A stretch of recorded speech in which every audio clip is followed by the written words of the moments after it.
Locked On Sports Atlanta family. Listen up. If you want to get in contact with the program, if you want to get in contact with the podcast, if you want to get Tenitra to email you back when she has some time, it's probably going to be really, really late because she has 1,000 jobs. ATLday1s at gmail.com. That's how you get in contact with the show. If you got any suggestions, anything, if you just want to just say hi, like, I'm okay with that. I will respond to you. Tanisha, I'm working on her. We're going to get her there. ATLday1s at gmail.com. ATLday1s at gmail.com. ATLday1s at gmail.com. But this is for the culture. It is the intersection between sports, the entertainment, and the culture. And sometimes whatever the hell we want to talk about. But that's how we get down on the show. Today is no different. All right, Todd McShay had some very interesting comments to say about our guy, Jalen Carter, who I feel is the most talented defensive lineman on this team for the Georgia Bulldogs. And I said this last year. It's not hyperbole. I said this last year. He was the most talented defensive lineman on the team last year, and he did not start. So yeah, I think that kind of says what needs to be said about character, right? Yes. A good character, right? Yeah, guys just play his role and all that stuff. Yes. No, not for Todd McShay. He came on ESPN and he's sitting up here talking about he's going to be the guy that is going to be questioned about character issues, and he doubled down on it several times. I think people will count it 4 times to be exact. Yes. That this dude is going to be the guy that's going to be questioned about his character and how he is in the locker room. Yeah. And listen, if something comes out in the next couple of months as we get closer to the combine, as we get closer to the draft, or even during the college football playoff, we are happy to recant everything that we are about to say. However, we have spoken to several people who are close to that UGA program who literally are there in and out. They have relationships with the coaching staff and with the players, and they were adamant that there's nothing that has ever come out during his entire collegiate career. And that was the point that one of our sources made. Right. From freshman year all the way to now, not one bad thing has been said about Jalen Carter. So I'm inclined to believe people who are close and have intimate, platonic, of course, but relationships with the players and with the coaches. I'm inclined to believe them because they know what goes on in and out. And actually, you've heard from a few players as well saying, hey, don't question Jalen's character. He's a good guy. And I thought this was a really interesting comment that one of our people made, our friends made as well.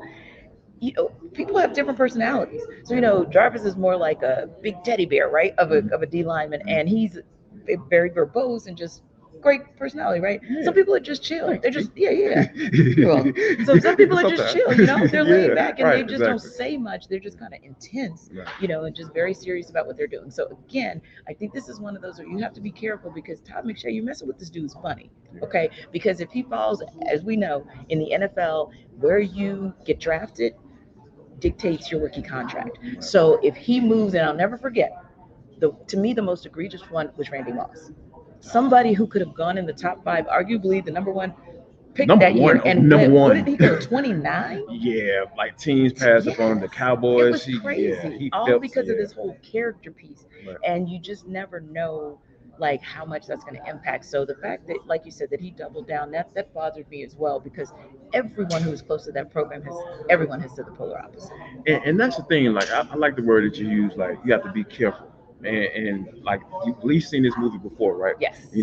Guys like specifically with Adam Schefter when he would tweeted about Dwayne Haskins being deceased, right? Yes. And within that tweet, he said, "Oh yeah, the guy who failed," and essentially called him a bust. Within the same tweet that he said that he announced that he had passed away. Yeah. And I think that a lot of times, certain reporters, certain people on a national stage, they don't humanize these guys. Yeah. Right. Yeah. That's the issue that I have, and I don't think like Todd McShay really thought about what he said before he came on air and went with that, right? Because if you got a source, that's cool, right? How about you do your due diligence? Yeah. Go confirm with another source. Yes. Because we're talking about journalistic integrity, right? That's what we're talking about. And you were very generic, so generic. Yeah. He wasn't specific with anything. I'm not saying don't reveal your source. Sure. I would never say that. Right. So I think you need to be at least give an instance or something. Hey, talk to a coach. Talk to such and such, and they told me that blah blah blah blah blah blah blah blah blah. But you didn't do that. No. You were very generic, and we're talking about a dude that's gonna could potentially be a top 5 Yeah. pick, Yeah. number 2 overall. Yes. So this is something that you don't need to play around with. And this dude is not just some person, not just some stats or statistic Yeah. that you have to study in order for you to do your job. Mhm. This is the human being. This Yeah. dude has to deal with this stuff. Now that you've brought this out, Right. because you are Todd McShay, Yeah. ESPN dude that they throw at me for the next 6 months in the spring because you're supposed to be the so-called expert as far as breaking down film and all that stuff. No, like if you're gonna be a journalist, go ahead and confront and do your due diligence, because you're playing around with this man money, and it's not fair. It's not right. It's not really right. And he's going into the college football playoff. That's just 2.5 weeks away, and he deserves to just focus on getting his second championship before he We're in enters December, the draft. T. Yeah, we're in December. This is December. Why are we talking Why about are we having this conversation when scouting we should reports be already? Scouting Come on. reports. What are we should doing? be. If we're talking scouting reports, we should be talking about the fact that these players all have one more opportunity to shine on the biggest stage during the college football playoffs. Right. So, well, listen, it has been so fun for us to shine with everybody around here at the Celebration Bowl. It's so cool just Buzzing being down here. here. It is, man. You need to get down here. There are so many amazing activities that you guys can take part in. And look, we just appreciate you for stopping by as always. And man, I got to tell you, this is our first remote, right? Yeah. Locked on. Yeah. So ATL Day 1 is Locked On Sports Atlanta. We out here in these streets. yeah, so you can baby. come see us. Come say hi. Absolutely. Don't be scared. Y'all make sure y'all come back on Monday. We'll be here.